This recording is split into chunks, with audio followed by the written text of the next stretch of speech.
What's going on, guys? This is Dan Plata from Blue Skies Admin Services coming at you with another target budget video. In this video, we are specifically going to break down the sales and marketing tab on the budget. You probably already have a target budget. If you don't, go check out the other videos and then go to yourblueskies.com and get a target budget. And this is all going to make a whole lot more sense after you do that. Plus, you're going to want it's free target budget, literally built for you in advance, so you don't have to build your own budget. Go check out the other videos so I don't have to repeat myself. On this video, I'm going to do some screen sharing. I'm going to show you how to use the sales and marketing tab, which is a way to project how much you're going to spend on marketing and what your salesperson is going to do, and if you're going to get repeats and referrals and all that fun stuff, and have that generate your sales. Because at the end of the day, sales aren't just a number that you throw off the wall. There's a reason why you hit the sales, and this will give you the buildup to calculate what those sales are. And you can either use it to just like dabble and try to figure out how much you need to spend on marketing to hit a certain sales target, or you can like pull this right into your budget sheet. There's a little button I'll show you to do that, and then the rest of your budget's going to feed off of it. So let's just look at it, then you'll know what I'm talking about. Share that screen. Here we go. All right, so let me get back to, I'm using the pressure washing template here, but this is going to apply to any one-time transaction style business, a non-recurring business model. If you're in like lawn care, landscaping, you're going to have some recurring business. If you're in home cleaning or janitorial, you're going to have some recurring business. There's going to be a separate video for that. This is more for your pressure washing, your paver sealing, your window cleaning, stuff where it's like customer calls, books a job, you go do a job, take a check, thank you, ma'am. So it's for that one-time transaction type of business. So we already got the budget in here. We've got sales entered in, everything feeding off of that. And I mentioned this in the last video, but there's like, you can enter sales in here manually by month. And then this is actually where the magic happens. So dark blue is where you enter in your projected sales, and then it feeds into this line, which seems duplicative. Sounds like a word. And then it feeds it off of everything else and builds your budget for you. It's freaking sweet. So that all happens. And then if you want to nerd out, which is why you're watching this video, and you want to figure out how to like build up what that sales budget actually should be, like how much are you going to sell in a given month? How much do you need to spend on marketing? What does your salesperson need to do? And all that cool stuff. We have this handy dandy sales and marketing tab. So here we go, sales and marketing tab. It shows you how many business days are in each month. That's important. As I mentioned in the last video, notice February has 20, March has 23. That's like legit a 15% increase, literally from just the days that you have to work. That's assuming you're working weekdays, not on weekends. Obviously adjust it for the amount of days you think you're going to work that month. But just be aware how impactful that could be. Literally a 15% swing month to month in your sales. Now there's a couple notes at the top. So number one, you can simply type in your sales target on the other tab. You don't need to use this. That's going to push all the expenses through in your budget. Or you complete this tab, which accounts for repeats from prior years, new clients based on your marketing, all of the things, and then it feeds in and kicks sales over to the other tab. So bright blue, can't miss it. Select use in this cell if you want this to pull into the budget. You can see I've already got it pre-filled out. We're going to go through and mess with that. You can see there's sales numbers in here. These are different than the 45,000 per month I already have typed in there. If I simply hit use, you can see that. Now when I go back over here, you can see those numbers are now pulling into this strip. These numbers we typed in still stay here, but this just overrides it. And now all of the expenses adjust to be based off of this number. And now that it's no longer the 45,000 and it's now sales and marketing, all the expenses automatically adjust. So just for example, April wages right now based on 68,100 are 19,644.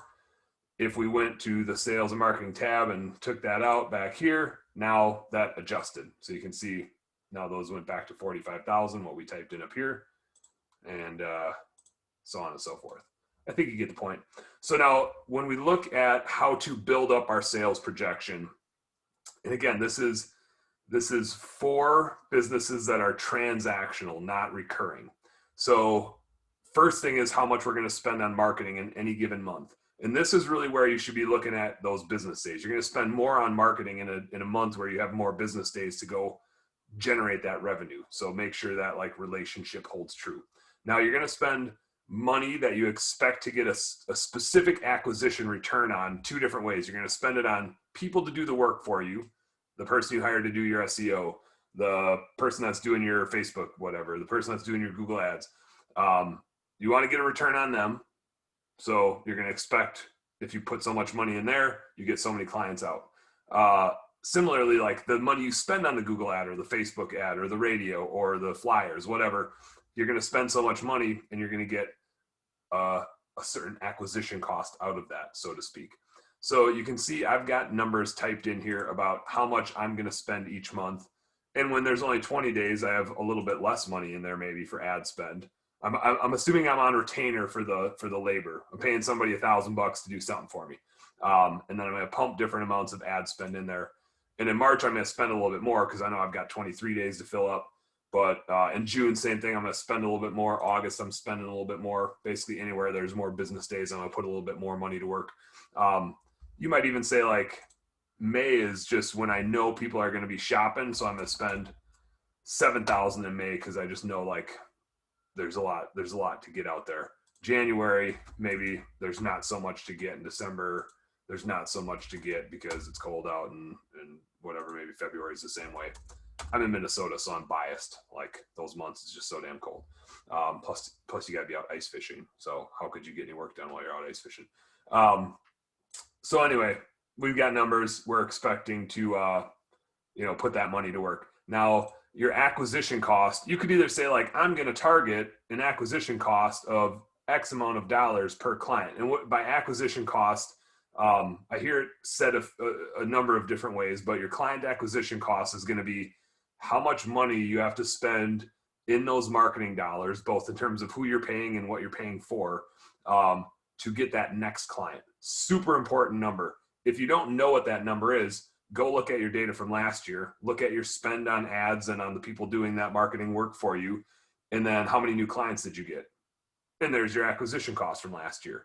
Now, it pays to even look at it monthly because you might be able to scoop up clients during your busy months for $25 or $50, and then your super slow months, you might have to pay $200 to get that next client because nobody's out there shopping. In this case, just for sake of ease, let's say we need to spend $150. You can see it ripples all the way through across. You might say, in general, I'm going to spend $100 per client, I think. But in May, it's really like 75. And in June, it's 75 because people are just shopping so hard and they're easy to find. Now, if you change this probably goes without saying, but if you change this, now those two numbers are locked in. They're not going to change.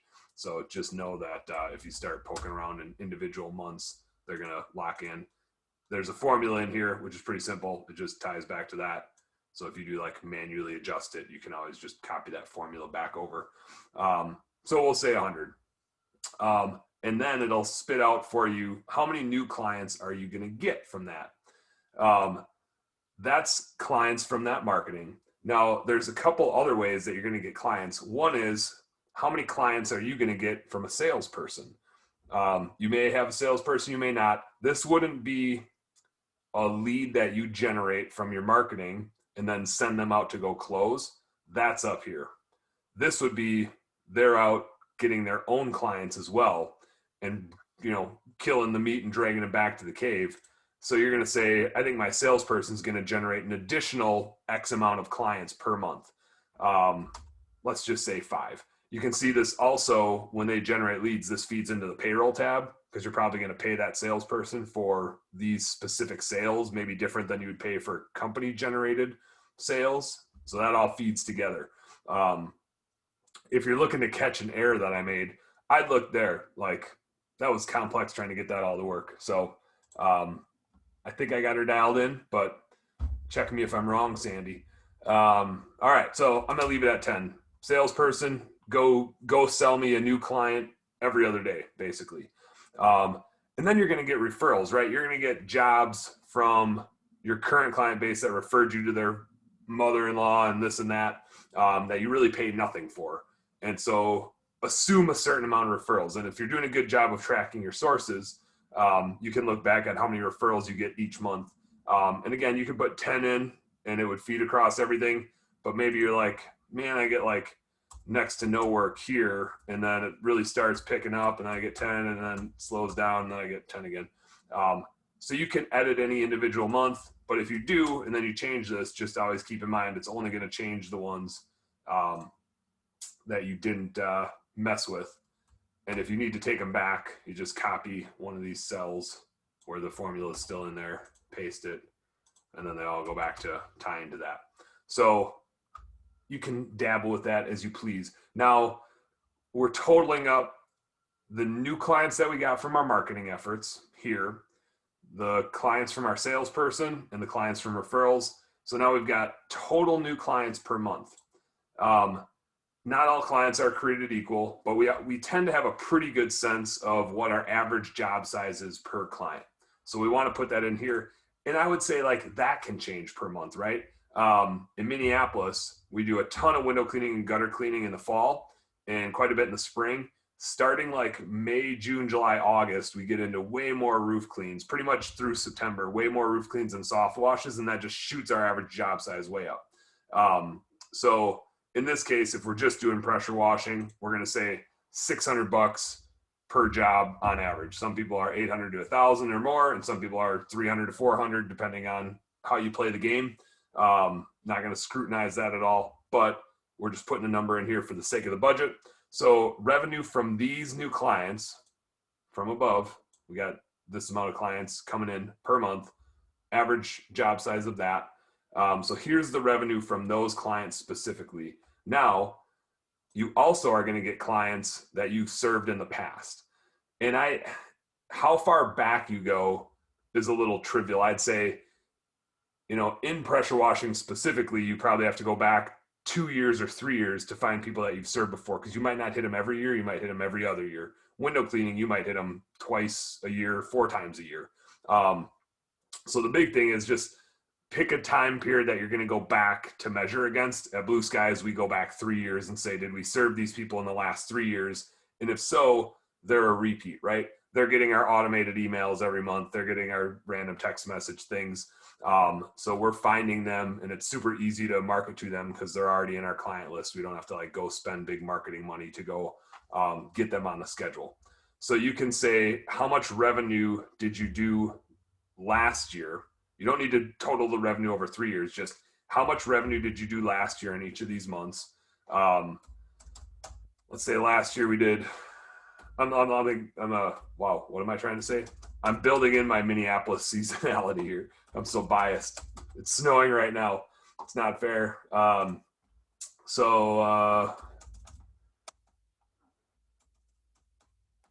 This is what we did last year.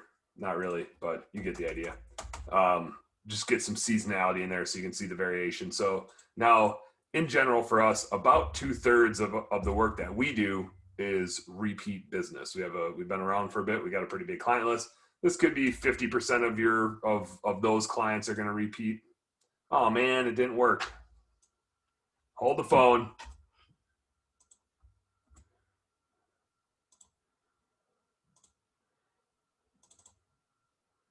Here we go. Live spreadsheet editing. There, now nobody can claim that as an error because I just fixed it. All right, so then I dropped the pen that I was messing with. All my life is in shambles. Holy moly, these videos. All right, so repeat rate. Now you can edit it. 67% is what we had in there. So this is the revenue that you expect to get. That wasn't going to be 40,000. Or that was going to be 40,000. So this is the revenue that you expect to get from just talking to existing clients that have used you in the past and getting them to sign back up. It's not really an acquisition cost. They're already in your client database. You just got to put some time in and send them an email or a text message.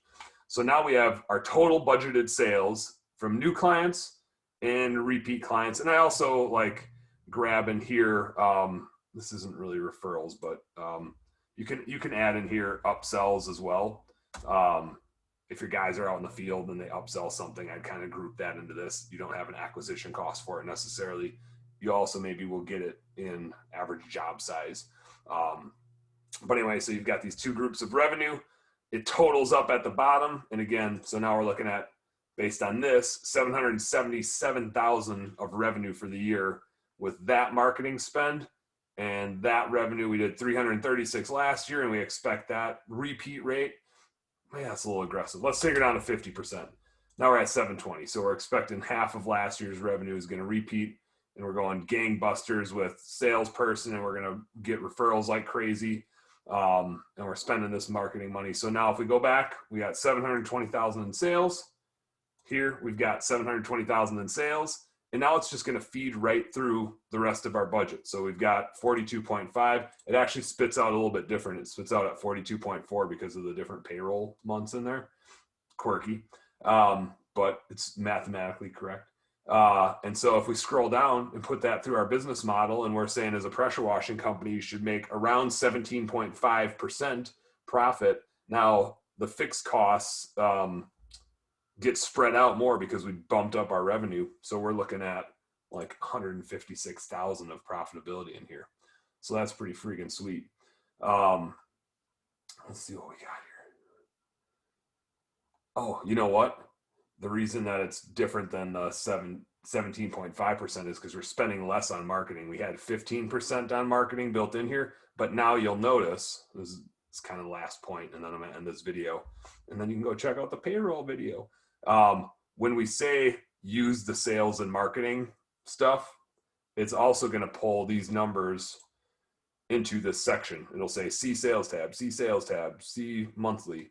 And so it's pulling in the numbers into these two rows from the other sheet. Now, the marketing software website infrastructure stuff, that's not going to lead to client acquisition really. That's the software that you're using, the GoDaddy stuff, Responsibit if you're using that. It's going to make it easier for people to buy from you, which you could say would give you a better acquisition cost, but it's not like directly acquiring clients for you. So it won't feed into this tab, charitable donation. So like you'll still fill out those first three, but then these other two are just going to feed directly in from the other tab. And there's your budget with sales added in. That's it for this video. If you want to geek out on payroll and how to build that up with crews and all that stuff, that's on that tab. Assets and liabilities for buying equipment and financing stuff is on that tab. So check that stuff out. And thanks for watching my sweet, badass budget video on using the sales and marketing tab. Go get your target budgets. You probably already did if you're watching this video, because why else would you want to watch this if you don't have a target budget? But anyway, go get your target budgets. If you need help filling this stuff out, if you need help with bookkeeping, Blue Skies is where it's at. Hit me up, yourblueskies.com. Let us know if you need help, and go crush it in 2021, all right? Go get them.